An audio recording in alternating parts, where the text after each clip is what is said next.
Hey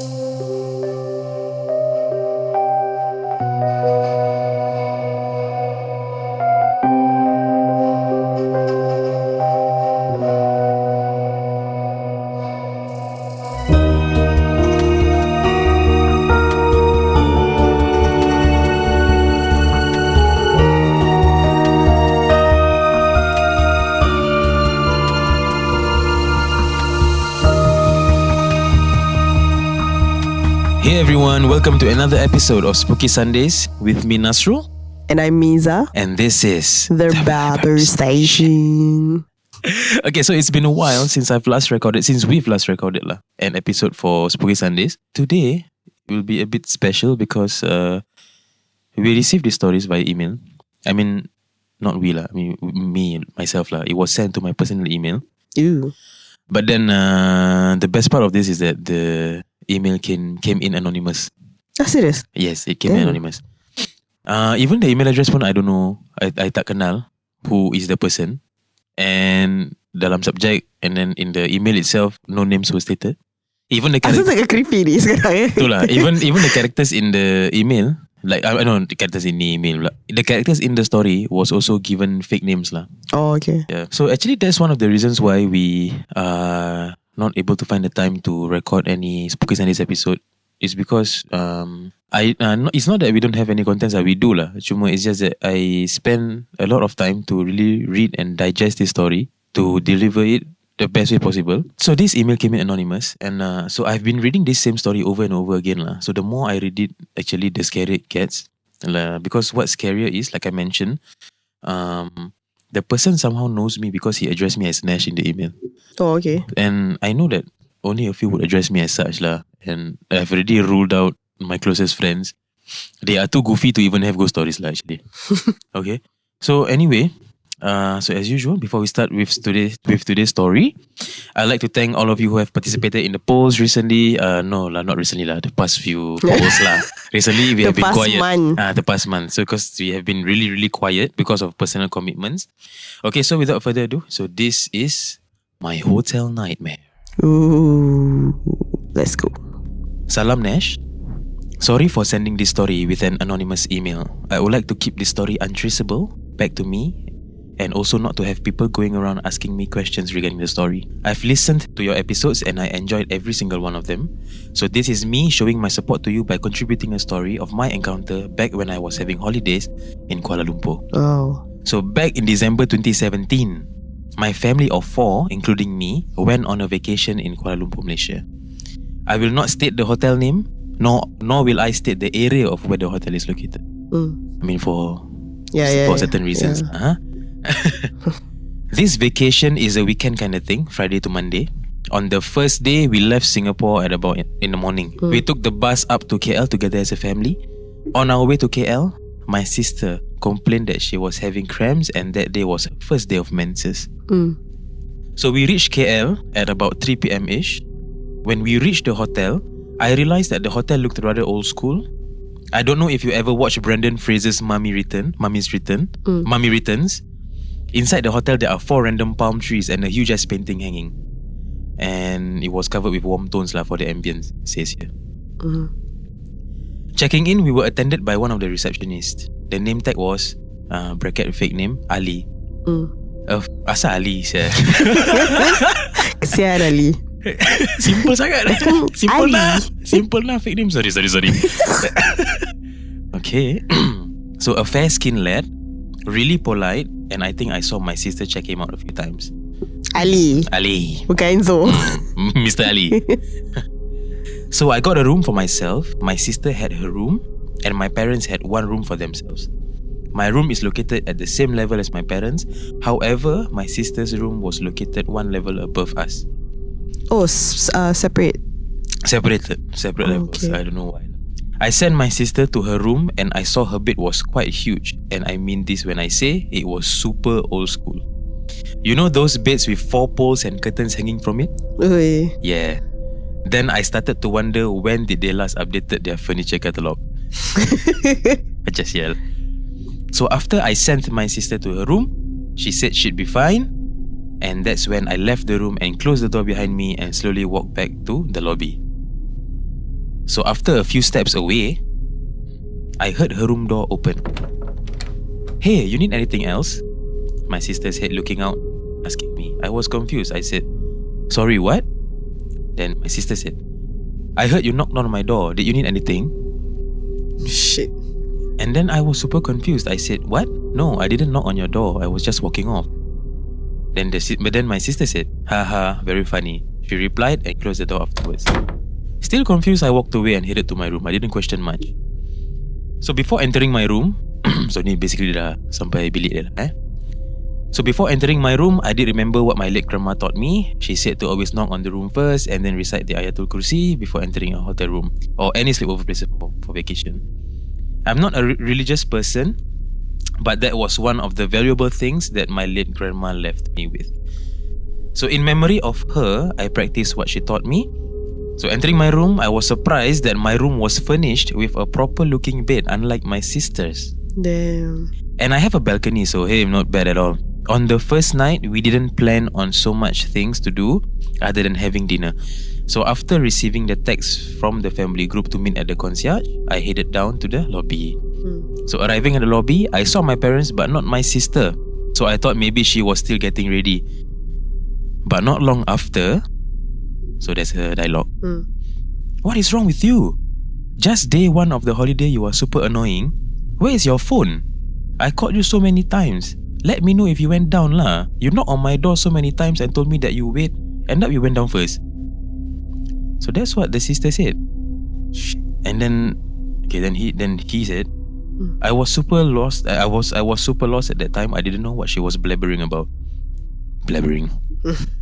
So I asked her what she was talking about, but then my sister brushed it off and then walked away towards the concierge to where my dad is, to where my dad was. My mom looked at me and asked what was up. I said I don't know what had gotten into her. Then I started thinking to myself, wait, what is going on? I'm not a superstitious person at that point of time, so all I thought was probably the janitors were pulling a prank of some sort lah. I don't know. So after having dinner and shopping at the nearby mall, so basically I think they dah fast forward the whole issue lah. After having dinner and shopping at the nearby mall, we headed back to the hotel. When we reached the hotel, everyone was super tired and was rushing to go back to our rooms. So same thing, I sent my sister back to her room. So while sending her back to the room, my sister talked to me about her shopping hauls. So I guess that's one tu kan. Yeah. So after reaching her door, I said, look at me walk off so that you don't come at me again with your nonsense. She rolled her eyes while unlocking her door. As I turned to walk away, my sister screamed at the top of her lungs and sat by the hallway walls, burying her face and legs while pointing into her room. I quickly ran back to my sister and looked into her room and saw nothing. I kept asking her why, but she was just pointing into her room. Sialah. So I went into her room. I saw nothing. Okay, what ni berani sial. I went into her room. There was clearly dia nampak hantu sial. Yeah. Apa dia masuk room? So dia just not superstitious lah, dia cakap. Okay. That's why. So I went into her room. I saw nothing. I turned on all of the lights and still I saw nothing but her messy bed. From then on, I knew something wasn't right. I immediately left the room, grabbed her and went down to my room. She was still crying and crying. I tried to calm her down and asked what happened, or more specifically, what did she saw? Yeah. So I think dia dah tanya. So here comes a dialogue lah. I don't know. The thing was just crawling up the wall towards the corner. And when I saw it, it stopped and it turned its head looking at me. That thing smiled. Her smile was from cheek to cheek and it was so big. Goosebumps. The eyes were blood red and the hair was long and messy. I just turned back and headed out of the room. Right before I slammed the door behind me, I saw that thing was crawling, chasing me towards the door. Shit. But after you open it to go in, it's gone. Oh, right after the adik dia dah buka lah. Yeah. Dan benda tu dah tak ada. Sial lah. So that thing crawling. Gila babi sia ni. God damn it. Okay, next. I was so shocked, I didn't even utter a word. Ni adik dia. My sister was still weeping and wiping her face a couple of times as if she wants to forget whatever she had seen earlier. So I tried to comfort her and tell her that she'll be just and tell her that she'll just be bunking in with me tonight, and there's a small sofa by the bedside. So I told her that I'll take the sofa and she can have the bed. She agreed. Yeah. Then the sister said this, but then my personal stuff is in my room and I need them. My phone and toiletries. Allah. Allah. Problem lah ni. Yang adik ni masuk tadi that time tu tak nak ke pergi ambil sekali? Itulah pasal. Mangkuk lah dia orang. That was when I realised my night is a long way away from ending. Habis. She can't expect me to go up and take her stuff after what she told me, right? Yeah. So I decided to call the lobby staff and whatever to help with retrieving the item. Pandai juga Syul. Yeah. You won't believe what happens here. Okay. So when I picked up the phone, there wasn't any beeping tone and the phone was just quiet. So I tried pressing the shortcut buttons but nothing was working. So I checked the phone line and saw it was connected. But then I keep wondering why the phone is not working. Then I asked my sister. Then I told my sister, Kak, the phone is not working. I'm just going to call mom and dad to let them know what happened. Maybe we can borrow their room phone. Which is smart, right? Yeah.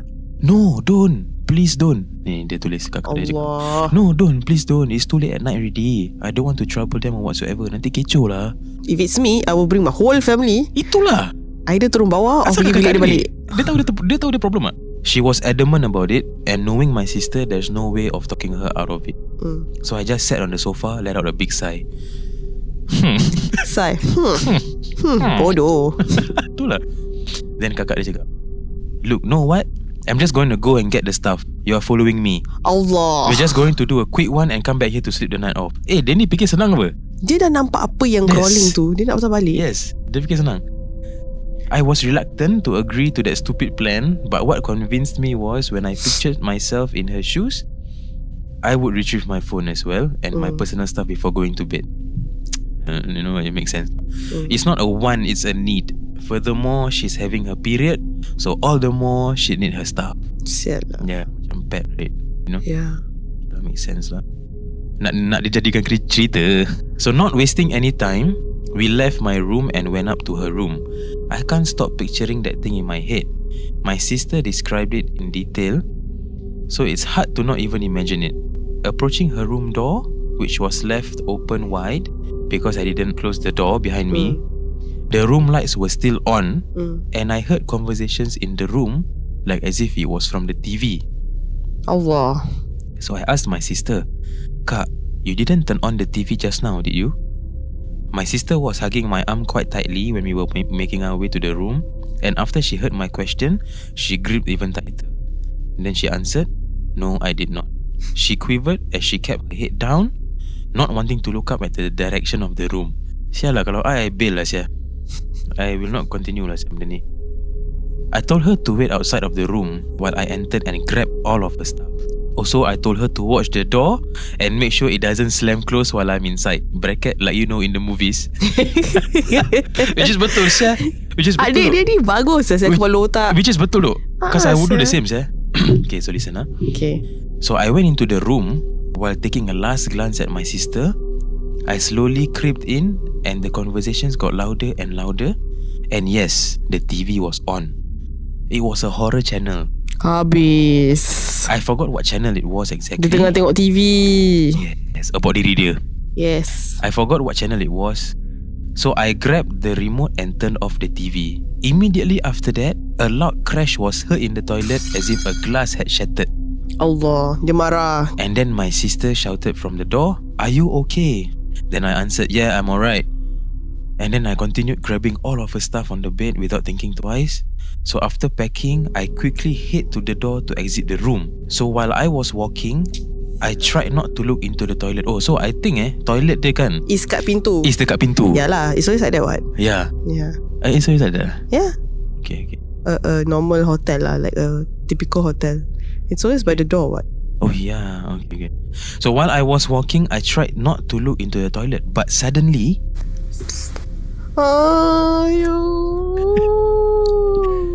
so I stopped walking. I knew it came from the toilet. Jalan je lah. I took a glance Fuck. into the toilet and what I saw still haunts me to this day. Siul lah. So what I saw was exactly what I imagined when my sister told me what my sister told me about. So that thing was crouching on the sink, smiling, with her blood red eyes staring into my soul. Oi. Oh my god. Hey, di rumah you.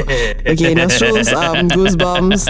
You're so visible right now. Seram Syah. Seram gila Sia ni. Seram Syah. So that thing was crouching on the sink, smiling, blood red eyes, and staring into my direction. I quickly ran out and grabbed my sister and headed towards the lobby. While running towards the lobby, we both heard that thing mengilai. We both looked at each other while running, and my sister covered her ears while she was running. So at that point of time, I decided to not run back to my room. I told my sister, no matter what, we have to get out of this hotel by tomorrow. So, listen to me, we are gonna crash in our parents' room and sort this out tomorrow. Pandai kan? Pandai si adik dia. So we ran to our parents' room and knocked repeatedly at the door. Then Alah. Then the dad opened the door. Oh, okay, Itu sound effect. okay. Sorry. Then my dad opened the door with his sleepy face and asked us, "Guys, what time is it now? What you want?" My sister dashed in and went to my mom, hugged her and cried. I locked the door behind me, and then we turned on all of the lights, and then we shared what happened earlier. My mom and dad became fully awake and told us to just bunk into the room and sleep till the next morning. My dad turned on some surahs from his phone and we all fell asleep. Okay, at least bapak dia pun pandai juga. So next morning, my mom decided to change our accommodation and she booked a service apartment where everybody will be sleeping in it together. Pandai lah mak dia. After we packed and ready to go, all of us went down to the reception and spoke to their manager. My dad told the manager what had transpired and he doesn't wish to continue staying in the hotel anymore. I wonder how did that conversation went about, huh? Yes, yeah. I overheard the conversation between my dad and the manager. The manager apologized and asked my dad what rooms they stayed in last night. As my dad listed out the rooms, the receptionist interrupted him and said, "Maaf cik, tapi bilik tingkat 10 tu memang kami tutup sebab ada renovation." 10 is tingkat kakak dia lah. That I don't know until I did this. Maksud cik, bilik yang di tingkat 9 kan? Sekejap ya, saya check booking records. So then after that, the receptionist went to check the booking records. So after checking, he said, "Yes, your rooms are all located at level 9. I butt in and said, "But that's impossible because we were given the key card to access level 10's room by one of your receptionists, Ali. So if we were supposed to stay at level 9 everybody, then why did my sister get level 10 berkat kan?" So that's what he asked lah. The manager then called Ali, the guy. A dark-skinned man came out and I realised it was a different person. Sure lah. The first Ali was what skin? White. Fair skin though. Yeah, fair skin. So a dark-skinned man came out Tu baru Ali saya. and realised it was a different person. I was confused and my dad just said, "Know what, it's okay, whatever it is, just check us out and we'll be on our way." So my dad told me to go and wait with my mom and sister. Not long after, my dad came to us and said, "Well, at least I got us a refund. Let's continue with our holiday." And that's the end of the story. Sure lah. Oh my god. That is so... So the thing is, what I am, okay, I'm happy that we were given this story, but what I'm unhappy about is, so what is the plot here? So apa ni? So Ali tu is not a person. Crazy, and then nobody went to check back the rooms. Like, is it betul renovation? You know, because when he left the room, it was in the state of what? Then now everything pieced together tau. The bed. That's why the bed is not macam updated. Yes. Because I think that's the level that is supposed to get the renovation lah. Yes. Seram sial ni Seram cerita. Seram though. I mean, what you know what would be more seram, and I think it will be a bit too fake already lah. To my opinion. Kalau dia cakap dia patah balik tu that bilik and nampak everything is in macam macam kena hack. Yeah. Macam tu macam movies kan. Yeah. But that was scary, yeah. Scary. I mean, like this guy. Like we have to give him credit lah. That he really did want to help her sister to get the stuff back, and he had to experience the same thing. Nasib baik. No, the bagus that after they took the items, yang dia dah kena pesut tu, they went to the parents' room and not his own room. Yes. Imagine if you go to his own room, then there's another problem. Yes, though. Okay, they went to the parents' room. Crazy, yeah. And then, okay, since we are talking about hotels, right? I'm just gonna talk a bit about. Okay, so basically that was the story just now. I hope you all enjoyed the story. Yeah. Okay, so I just want to chime in a bit about some experiences about some of my experiences in Malaysia's hotel. So there was one time, back then I was 14 years old, I guess. I went to Genting. And then, Genting have this hotel yang colour-colour. I don't know. Yeah. It's called Resort World. I think like yang dulu dorang punya Resort World or something lah. Yeah. Colour-colour. That place is just eerie gila sia. Yeah, memang. That macam one is the one room, of the dia haunted. punya room hallway kan. Macam it's like 1 end to 1 macam jauh gila lah sia. I remember me and my friend had to bunk in together. Then we didn't really like the room because the room was super dark. So we had to bunk in with my other friends maybe late. Oh my god. So like one room is 4 orang. Because it was super scary. I don't know like Malaysia punya hotel is something though. So that's that lah. I mean, yeah. I love the story. You like it? Yeah. I mean, I don't Seram know. gila sia. I really wish I know who sent this. I mean, you know what? Okay, it's for this anonymous guy or girl, I don't know. Thank you so much for sending us out. So I hope that this story also creeps all of you listeners out as well. Yes. Okay. Keep the stories coming. To the rest of you who listen to this episode, keep the stories coming. If you have any stories, do just send them by email. I think the scarier the better. You should creep us out. We are recording in RP now, and the Maghrib at this timing. We are totally creeped out by it. Yes. So alright. Okay, so we've come to the end of this episode. So we hope you enjoyed scaring yourself listening to Spooky Sundays. Okay, so we'll see you guys at the next episode of Spooky Sundays. Hopefully not too long. Yep. And yes, don't forget to follow us on Instagram, Blabber Station, and also follow us on Spotify. Oh yes, and we will be putting on the poll. So share with us your scary hotel experiences. Yes, please. I need all of those, please. I need all of those. We promise you we're gonna share it the next time. Okay, and also to follow us on Spotify so that we don't look too lonely down there. Okay, Yes. Okay. So I'm signing off. I'm Nasru, I'm Mita. and this is The Blabber Station.